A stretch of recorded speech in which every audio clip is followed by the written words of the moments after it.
Hoje nós vamos continuar, hoje é o quinto estudo dessa série de introdução ao Antigo Testamento. Por mais que hoje nós vamos ver aí Ruth, Samuel e Reis, e daí vocês podem pensar, tá lá no início ainda, quantos estudos, né? Não vão ser muitos mais. Depois do período dos reis, junto com o período dos reis, já vem o período de todos os profetas. E como eu não vou fazer um estudo sobre cada um dos profetas, o objetivo aqui é dar uma introdução geral, não é falar sobre cada um, cada livro, né, pormenorizadamente. Então, com isso, eu acredito que em mais 2 a 3 encontros a gente vai ter conseguido terminar essa introdução ao Antigo Testamento. Né? Eu diria assim que esse estudo, e principalmente o próximo, eles são fundamentais para a gente entender historicamente onde é que os profetas se encaixam, e historicamente, entender esse período. E entendendo esse período, a gente consegue entender aí, no mínimo, 50% do Antigo Testamento, bem melhor, tá? Se não mais, inclusive, do Antigo Testamento. Bom, nós fomos na outra vez até Juízes, deixa eu só mostrar novamente esse quadro de Juízes. Quem perdeu os primeiros estudos, aconselho que ainda busquem, né, esses estudos, estão lá no YouTube da nossa igreja, Igreja Evangélica Reformada de Tararé. Na playlist tem lá a introdução ao Antigo Testamento e tem todos os estudos, já editados, inclusive só os estudos, né? Então, olhem os 4 primeiros, quem perdeu vai conseguir acompanhar bem o estudo de hoje, mas é interessante ver os 4 anteriores também.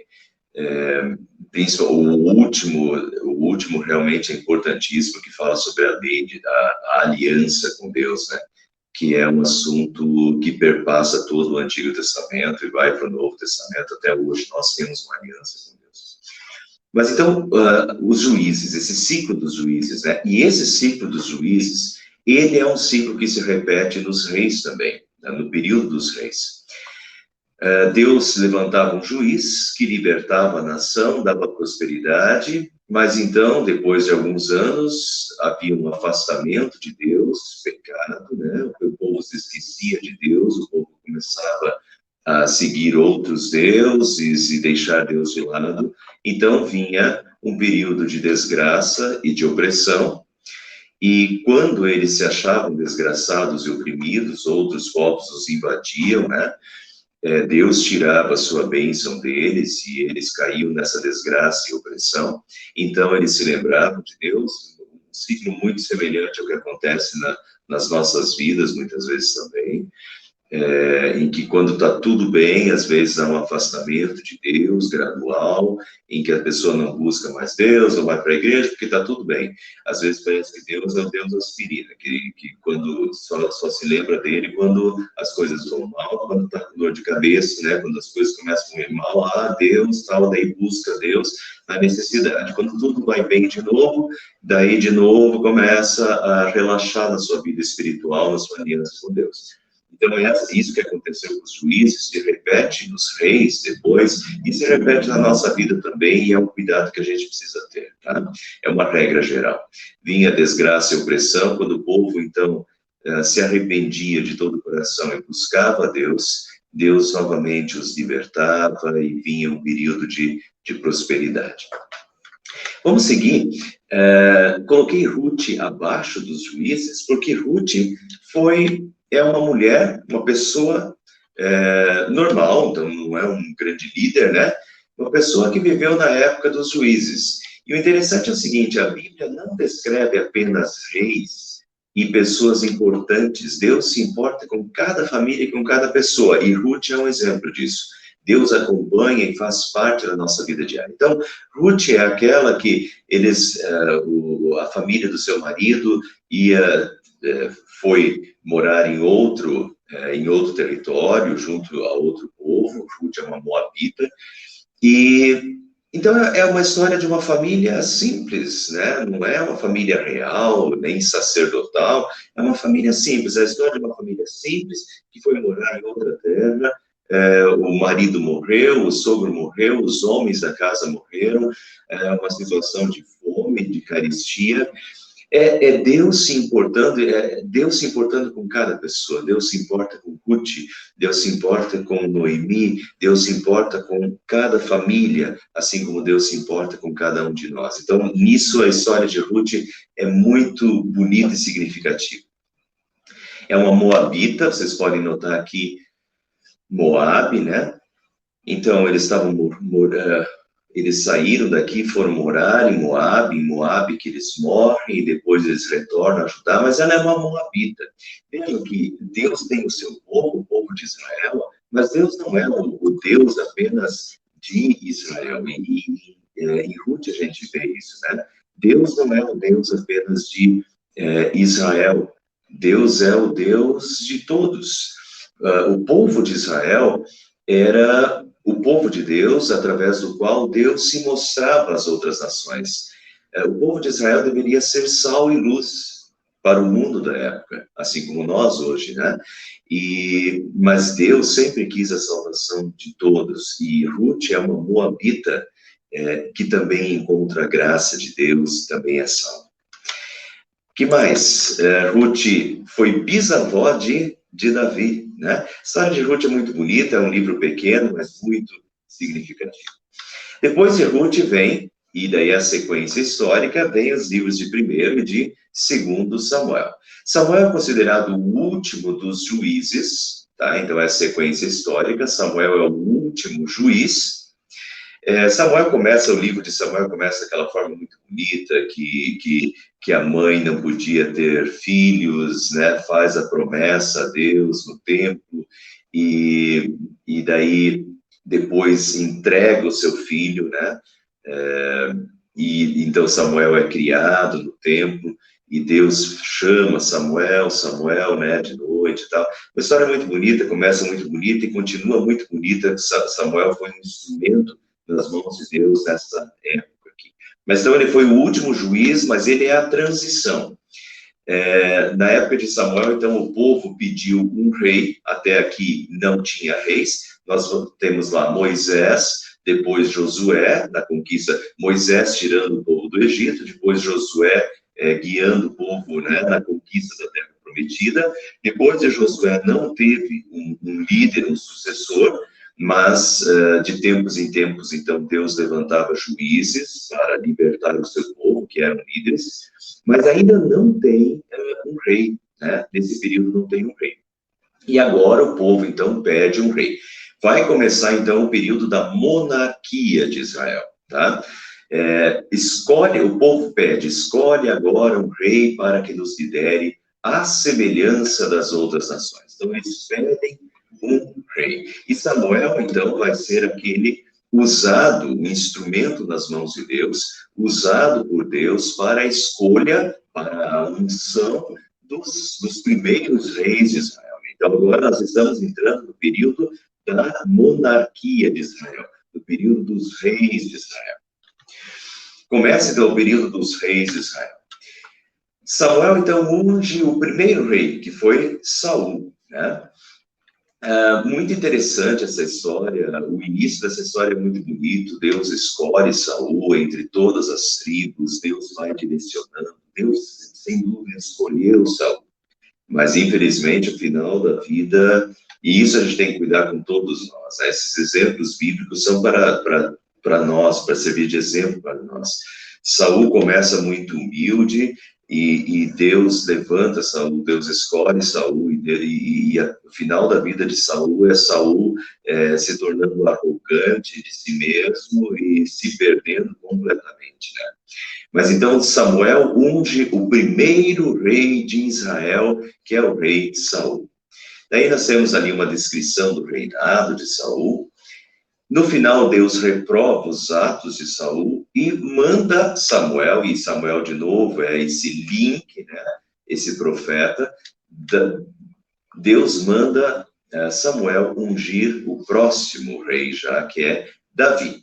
No início, Samuel unge a Davi, mas Davi não assume o reinado logo, ele ainda é aquele jovem que foi escolhido lá, é o último dos filhos, né? o mais novo dos filhos, mas Deus começa a trabalhar nele e através dele. E nós temos aquelas histórias que nós sabemos de cor, desde a nossa infância, Davi vencendo Golias, Davi tocando harpa junto a Saul, né? E daí Saul percebe que Davi tinha sido o escolhido de Deus, e Saul começa a perseguir Davi. E o final dessa história é triste, porque Davi tem que fugir e se esconder em cavernas, o rei Saul, né? E temos, então, no livro de 1 Samuel, o restante da vida de Samuel também. No livro de Samuel, já no final de 1 Samuel, nós já temos a morte de Samuel. E também a morte do primeiro rei, a morte de Saul. Aí começa o segundo livro de Samuel, com Davi se tornando o rei, assumindo o reinado. E daí descreve o reinado de Davi.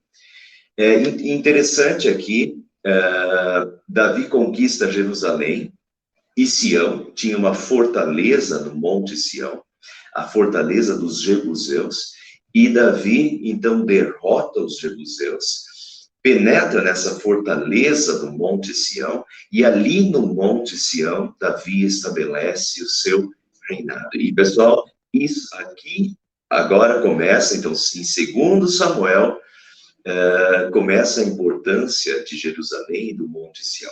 É no Monte Sião que vai ser construído por Salomão depois, mas é no Monte Sião que vai ser construído o templo, no Monte Sião também que foi colocado o tabernáculo já na época de Davi, e o Monte Sião é uma referência para todo o Antigo Testamento, daqui para frente, todo o Antigo Testamento, o restante do Antigo Testamento, é o Monte Sião, e o Monte Sião é um sinônimo do lugar de Deus, do templo de Deus, da arca da aliança de Deus e da aliança com Deus, né?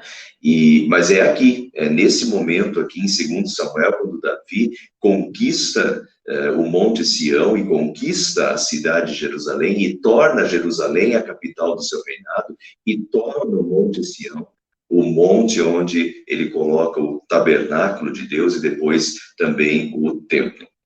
Até hoje, né? Até hoje o Monte Sião, hoje não mais o templo, né? O que tem hoje no Monte Sião é uma mesquita, mas qualquer um que visita Jerusalém vai visitar esse lugar, porque era nesse lugar que estava construído o templo, né? O templo de Deus, o famoso Monte Sião em Jerusalém.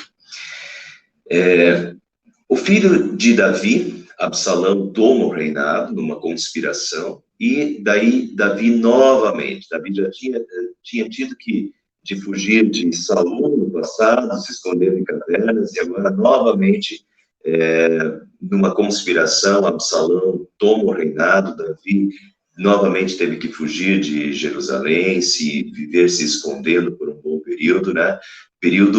Muitos salmos de Davi foram escritos nesse período aqui, né? Salmos tristes, salmos que hoje os psicólogos acham que Davi estava depressivo, né? Tipo no fundo do poço. E foi nesse período aqui das fugas de Davi. No final de 2 Samuel, Absalão morre, Davi volta a Jerusalém e reassume o reinado. Deixa eu mostrar isso aqui para vocês começarem a ter uma noção de datas, tá? Marca-se mais ou menos aproximadamente 2000, até esse período de Saul aqui se tem bastante dúvida quanto às datas. Mas se coloca, em geral, Abraão, mais ou menos em 2000 a.C., o êxodo acontecendo por volta do ano 1500, mais ou menos, Josué, a conquista da terra de Canaã por volta de 1400, 1300 e pouco, e daí o primeiro rei foi Saul, em 1050. E aqui, a partir daqui, a gente tem um pouco mais de certeza das datas, tá? A gente tem um pouco mais de história escrita e de cruzamentos também com outros povos. Então, a partir daqui, a gente consegue ter uma noção mais exata das datas. Saul foi rei de 1050 até 1010, Davi de 1010 até 970, E por isso que normalmente eu e os outros pastores, né, a gente normalmente arredonda, e a gente, quando a gente fala de Davi, a gente diz assim, 1000 anos antes de Cristo. A gente arredonda porque foi esse o período de Davi, de fato. Davi reinou de 1010 até 970. E Salomão, de 970 até 930. A partir de Salomão já tem o reino dividido, a divisão do norte e do sul, que a gente vai ver ainda, tá? Mas então fixem aí essas datas, comecem a fixar essas datas, 1000 a.C., mais ou menos, a partir de 1050, a monarquia de Israel, o período dos reis de Israel. Isso é importante a gente começar a pensar em datas por causa disso daqui, principalmente, tá? É para entender esse período aqui dos reis de 930 até 587, esse período aqui do reino dividido e o que aconteceu nesse período, porque 587 é uma data-chave, 722 vai ser uma data-chave, quando o reino do norte vai cair e o povo vai ser levado cativo, e em 587 é outra data-chave, quando o reino do sul acaba, né, Jerusalém é destruída, e o povo é levado para o cativeiro babilônico. Por isso que eu estou dando essa noção de datas para vocês, tá? É interessante ter um mapa e um pouco de conhecimento histórico de datas, pelo menos desse período aqui, para a gente se situar, principalmente, e quando eu tive a vontade e idealizei essa introdução ao Antigo Testamento, foi principalmente pensando em dar para vocês esse conhecimento histórico do período dos profetas. Muita gente não consegue entender o período dos profetas porque não consegue entender o período que eles viveram. E o período que a maioria dos profetas viveu é esse período aqui, tá? Principalmente daqui de 970, de 930 até 587 e um pouco depois. Mas esse período aqui foi um período dramático, que é justamente o período dos reis. Então, nós estamos chegando num dos períodos chaves e entender datas. Essas datas aqui é importante para a gente ter uma noção e uma compreensão melhor de todo o Antigo Testamento. Então, nesse período aqui, né, Davi, segundo Samuel, é o período em que Absalão, é o período que os salmos são escritos, né? O período de Davi é o período que grande parte dos salmos foi escrito no período do reinado de Davi. Só Davi escreveu 74 salmos. Os coraitas, que são do tempo de Davi, né? Eram tocadores e cantores no tempo de Davi. Os coraitas escreveram mais 11, no mínimo, salmos, e Asaf, que também é da época de Davi e de Salomão, Asaf escreveu mais 12. Então, no mínimo, nós teríamos 74 mais 11, 85, mais 12, 97. Então, no mínimo, dos 150 salmos, 97 foram escritos nesse período aqui de 2 Samuel, durante a vida de Davi. A ideia é que a gente começa a fazer um cruzamento aí de livros, né? Segundo Samuel tem tudo a ver com dar o período histórico em que os salmos foram escritos, que boa parte dos salmos foram escritos. Então, quando você pega o salmo de Davi, seria bom você ter lido o segundo livro de Samuel e entender a história de Davi, o que aconteceu com Davi. Como Davi, para você entender os salmos depressivos, os salmos de angústia de Davi, seria importante você ter lido 1 Samuel e 2 Samuel, para entender como Davi teve que fugir primeiro de Saul e depois de Absalão, estar em cavernas. Vários salmos de Davi foram escritos em cavernas, quando ele está escondido de Saul e de Absalão.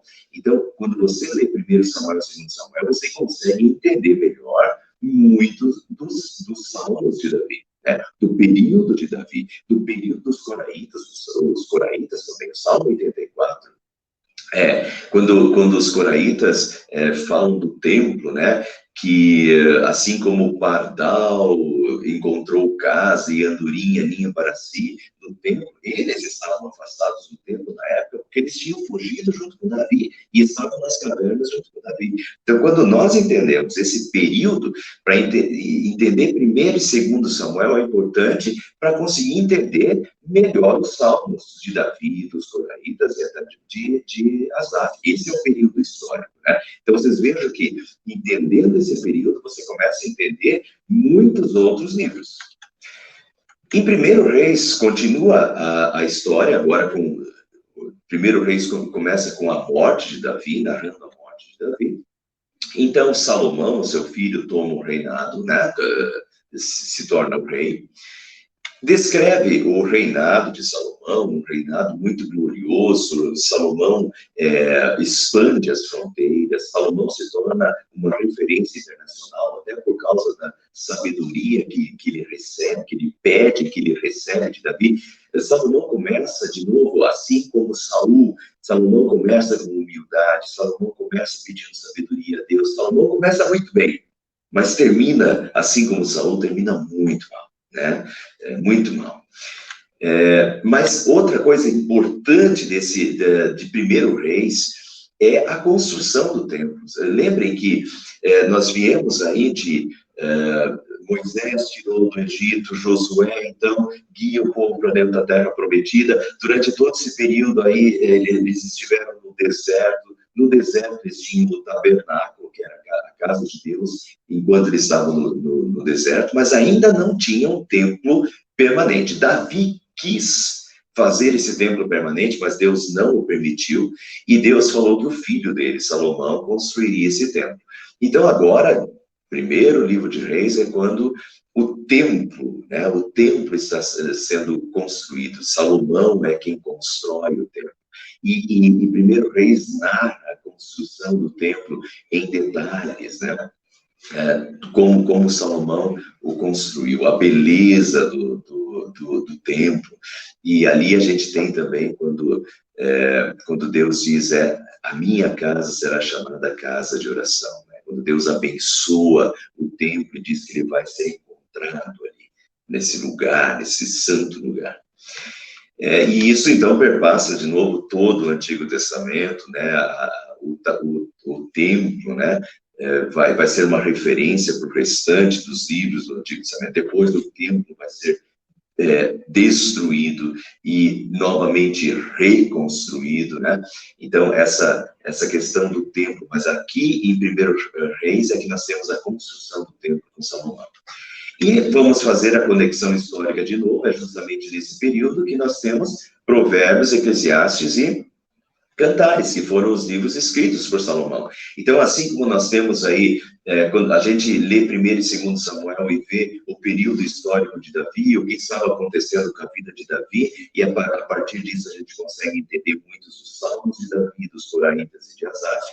Lendo também 1 Reis, que narra a história de Salomão, que a gente tem esse contexto histórico, né, da vida de Salomão, e fazemos o cruzamento histórico com Provérbios, Eclesiastes e Cântico dos Cânticos, ou Cantares. E é justamente quando a gente lê 1 Reis, a gente vê que Salomão pede sabedoria a Deus, e Deus torna Salomão o homem mais sábio de toda a história, né? E daí nós temos Provérbios, por exemplo. Provérbios é sabedoria pura. Eclesiastes é filosófico, é sabedoria, é uma filosofia de vida, é Salomão filosofando, é o homem sábio, o homem mais sábio, com a sabedoria que Deus lhe deu, questionando as coisas. Provérbios, Eclesiastes, Cânticos dos Cânticos, um livro poético, né, também escrito por Salomão. E no final de 1 Reis nós temos Deus reprovando Salomão. Por que Deus reprovou Salomão? E aqui a gente tem que ter essa noção histórica de que nós tivemos o rei Saul, o rei Davi, o rei Salomão, e depois do rei Salomão já tem a divisão do reinado. Portanto, vejam o que aconteceu com Salomão, e como Deus reprova Salomão, e por que Deus reprova Salomão. E aí vocês já vão ter um norte, a gente já tem um norte do que vai vir em seguida, da divisão do reinado e dos próximos reis também, tá? Veja o que aconteceu. À medida que Salomão foi envelhecendo, suas mulheres o induziram a voltar-se para outros deuses, e o seu coração já não era totalmente dedicado ao Senhor, o seu Deus, como fora o coração do seu pai Davi. Ele seguiu Astarote, a deusa dos Sidônios, e Moloque, o repugnante deus dos Amonitas, aquele que a gente viu em estudos passados, que sacrificava-se crianças para Moloque, né? Então, Moloque, o repugnante deus dos Amonitas. Então, Salomão adorou até Moloque. Dessa forma, Salomão fez o que o Senhor reprova, não seguiu completamente o Senhor, como o seu pai Davi. Então, Salomão não segue, ele começou bem, ele começou pedindo sabedoria, ele começou muito humilde, ele começou pedindo ajuda de Deus, mas terminou dessa forma, né? Envelhecendo, suas mulheres o induziram a voltar-se a outros deuses, e então o Senhor lhe disse, já que essa é a sua atitude, e você não obedeceu à minha aliança e aos meus decretos, os quais lhes ordenei, certamente lhe tirarei o reino e o darei a um dos seus servos, que foi exatamente o que aconteceu. Deus deu o reinado dele, boa parte dele, a maior parte do reino, Deus deu a um servo, que é Jeroboão. Mas notem essa questão aqui, da aliança, da desobediência, né? Então, notar a questão da quebra da aliança, né? Da infidelidade e do ciclo dos juízes acontecendo aqui. A quebra da aliança. O estudo da semana passada foi sobre a aliança com Deus. E a aliança com Deus é fundamental. É ter fidelidade a Deus, né? É estar num relacionamento com Deus, de fidelidade a Deus, e de obediência e de serviço a Deus. É não inverter as coisas, né? E Salomão inverteu as coisas. E Saul inverteu as coisas. E os próximos reis também vão inverter as coisas. E já não vão mais ser fiéis a Deus. Parece que o poder sobe a cabeça. E eles já não são mais fiéis, eles quebram a aliança com Deus, já esquecem completamente de Deus, fazem o que bem entendem.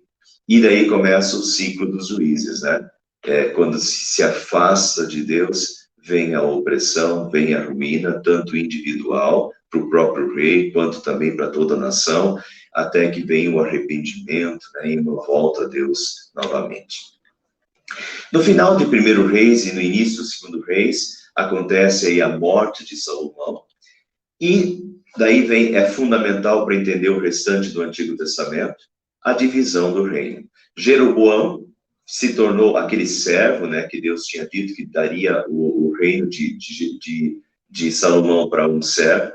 Esse servo foi Jeroboão, se tornou rei do norte, de 10 das 12 tribos, né, 10 das 12 tribos estão aqui.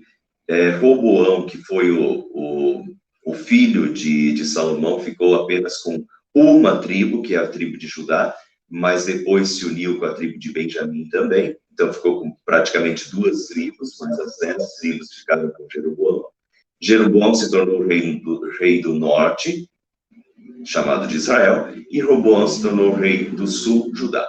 A partir daqui, até aqui a gente fala de reino de Israel, A partir de aqui, tem que cuidar um pouquinho, quando a Bíblia se refere a Israel, ela pode estar se referindo ao reino do norte, né? Judá vira sinônimo do reino do sul, e Israel, a partir daqui, né? A partir dessa divisão do reinado, vira sinônimo do reino do norte.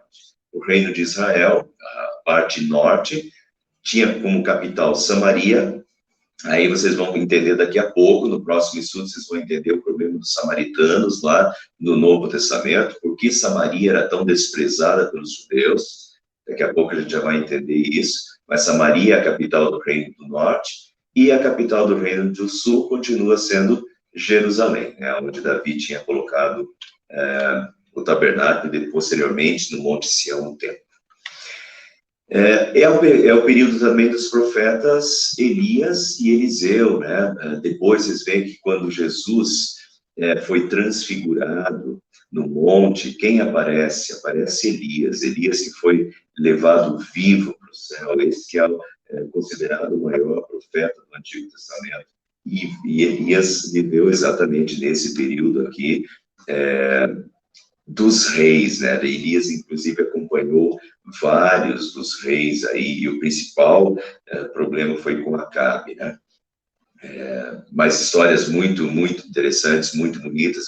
O objetivo aqui não é falar, né, só sobre um livro, mas são livros que precisam ser lidos, que precisam ser entendidos, porque é um período histórico determinante para a gente entender todo o restante do Antigo Testamento. Então, a partir dessa divisão do reinado, do profeta Elias e Eliseu, e aqui já começa em Jeroboão, que é o reino do norte, né? O reino do norte aqui.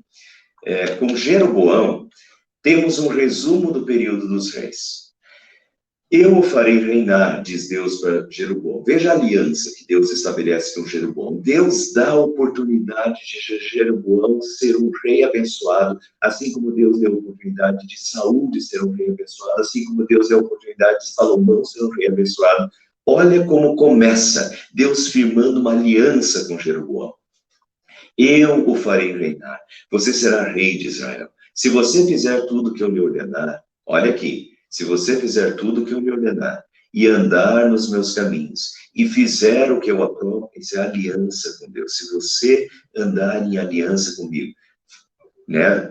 Fizer o que eu lhe ordenar, andar nos meus caminhos, fizer o que eu aprovo, obedecendo aos meus decretos e aos meus mandamentos, como fez o meu servo Davi, estarei com você.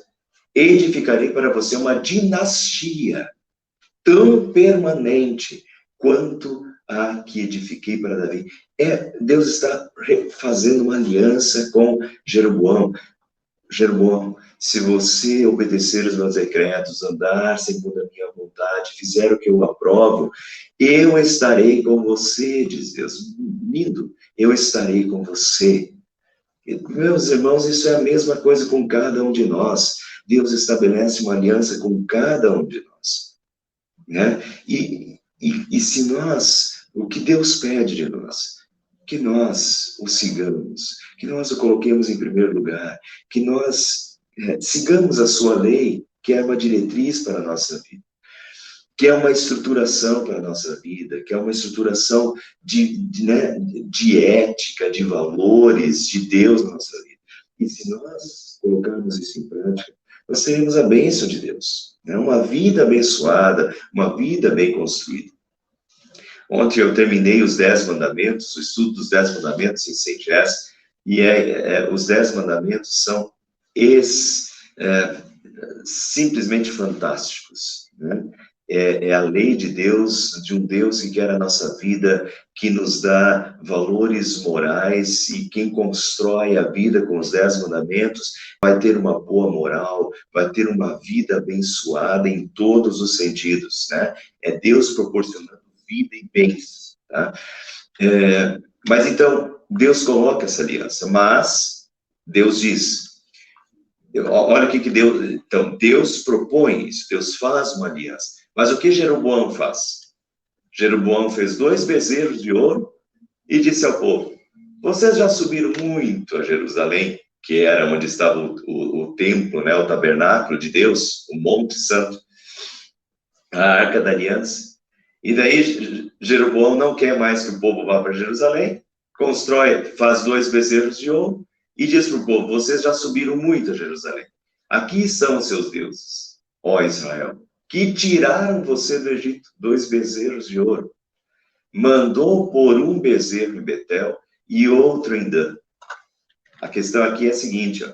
Betel é aqui embaixo, quase na divisa, e Dan é lá em cima, quase na divisa. Então ele colocou um bezerro de ouro em cada uma das pontas e mandou o povo adorar os bezerros nesses altares, para o povo não ir mais para Jerusalém, né?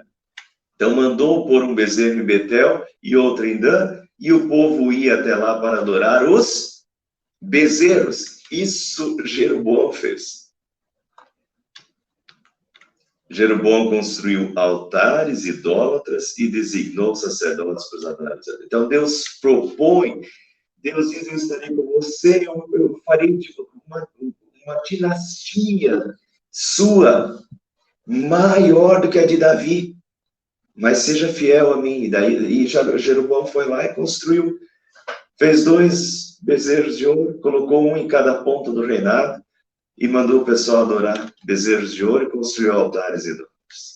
E aqui a gente tem, então, o erro de Jeroboão é um erro que se replica nos próximos reis. Vejam, Nadab, filho de Jeroboão, tornou-se rei de Israel, fez o que o Senhor reprova, andando nos caminhos do seu pai e no pecado que ele tinha levado Israel a cometer. Faz a mesma coisa.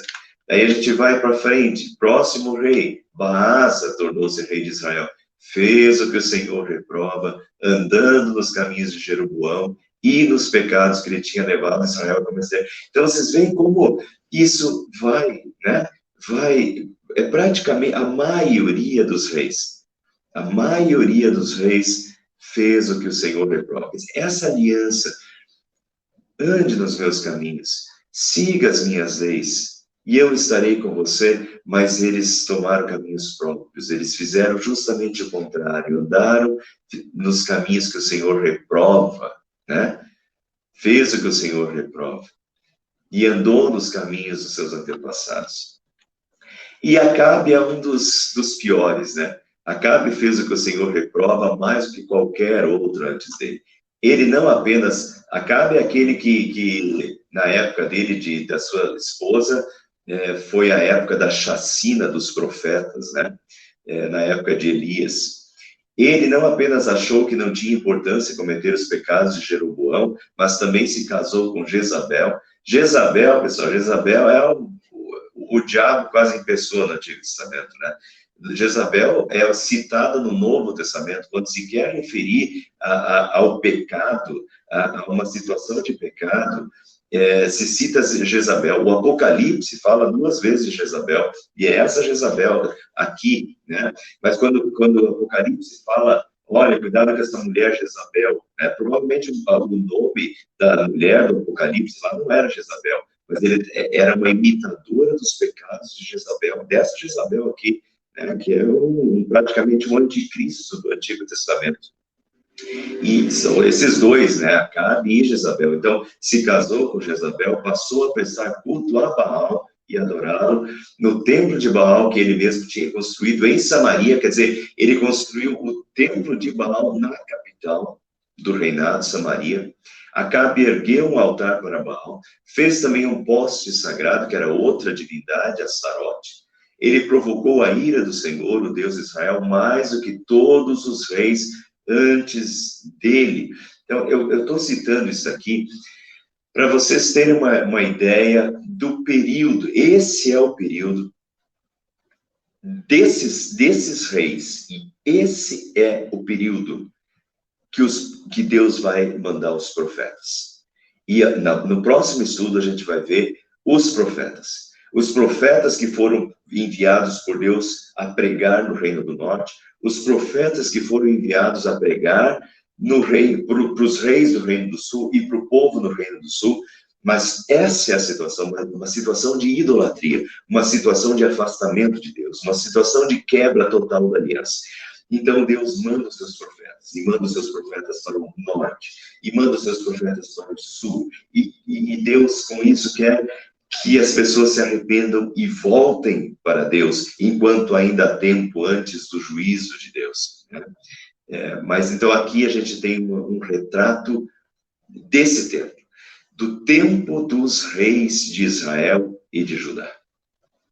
Próximo estudo a gente vai ver um pouco dos reis, né, rapidamente a sequência dos reis, e também vamos ver os profetas e em que período os profetas aparecem, né, durante qual rei eles estão profetizando, e daí a gente consegue entender que esse período aqui é determinante para nós entendermos o período de todos os profetas, dos 17 profetas, Isaías, Jeremias, Ezequiel, Daniel, Oséias, Joel, Amós, Obadias, Jonas, Miqueias, Amós, Abacuque, Sofonias, todos esses profetas, a maioria deles está falando e pregando para esse período, nessas circunstâncias, né, em que se encontra o reinado, um reinado dividido, mas com reis extremamente infiéis, idólatras, e que o povo está adorando outros deuses, em que o povo também se afasta completamente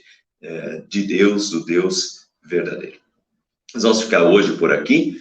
Não deixe de acompanhar, então, na quinta-feira que vem, a continuação, né? Com o cruzamento agora histórico entre os reis e os profetas. E daí a gente praticamente já está acabando o Antigo Testamento e essa introdução ao Antigo Testamento.